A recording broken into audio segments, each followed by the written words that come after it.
আসসালামু আলাইকুম ওয়ারাহমাতুল্লাহ। বদকারের মৃত্যু।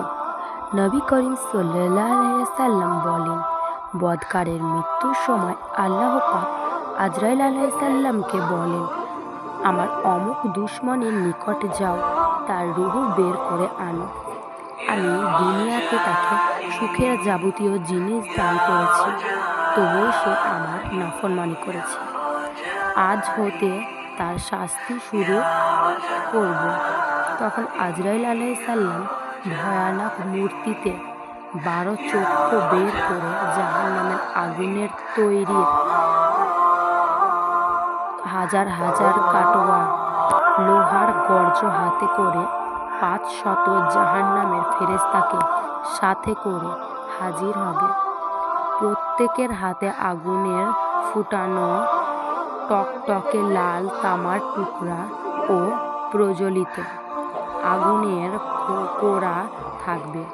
আজরাইল আলাইহিস সালাম তার উপর আগুনের কোড়া মারতে থাকবে। অন্যান্য ফেরেশতারা তার মুখের উপর একত্র হয়ে কোড়া মারতে থাকবে।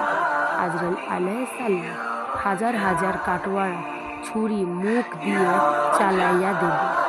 আগুনের কাঁটা সমূহ প্রত্যেক অঙ্গে শিরায় স্নায়ুতে ঢুকে জড়িয়ে পড়বে। রূহকে আঙ্গুলের মাথা হতে টানিয়া পায়ের গোড়ালিতে এনে বন্ধ করে দিয়ে পিটাইতে থাকবে। তারপর গোড়ালি হতে টেনে হাঁটু পর্যন্ত বন্ধ করে দেবে। আবার পেটের নাভি বুড়ি পেঁচায়ে এনে সিনার মধ্যে বন্ধ করে দেবে। কলিজা ছিটিয়া রেজা রেজা করে যাবে। তামাম রঙের গোড়া কষে দেবে টান। 2 চক্ষু লেগে যাবে উপরে। পানির জন্য রূহ ডাক দিয়া বলে, রূহের ইশারা কেউ বুঝতে না পায়।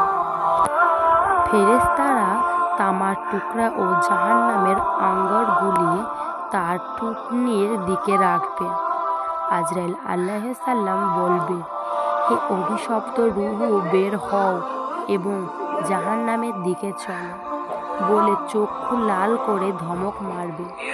তখন রূহ শরীর হতে বের হয়ে বলে, ওরে শরীর, তোর উপর আল্লাহর লানত করুক। তুই অন্যায় কাজ আমাকে নিয়ে যাইতে, ইবাদতে অলসতা করতে। তুই নিজেই ধ্বংস হয়েছিস, আমাকেও ধ্বংস করেছিস। তারপর রূহ হইতে দুর্গন্ধ বের হবে। আজরাইল আলাইহিস সালাম জাহান্নামের ময়লা কাপড় দিয়া পেঁচাইয়া আসমানের দিকে রওনা হবে। আসমানের ফেরেশতারা ওই রূহকে দেখে লানত করতে করতে আসমানের দরজা বন্ধ করে দেবে। পরে ওই রূহকে 7 তবক জমিনের নিচে দোজখের গাড়া সিঞ্জিনে রাখা হবে। আর জমিনের ওই সব অঙ্গগুলো যেখানে যেখানে সে পাপের কাজ করত তাকে লানত করতে হবে।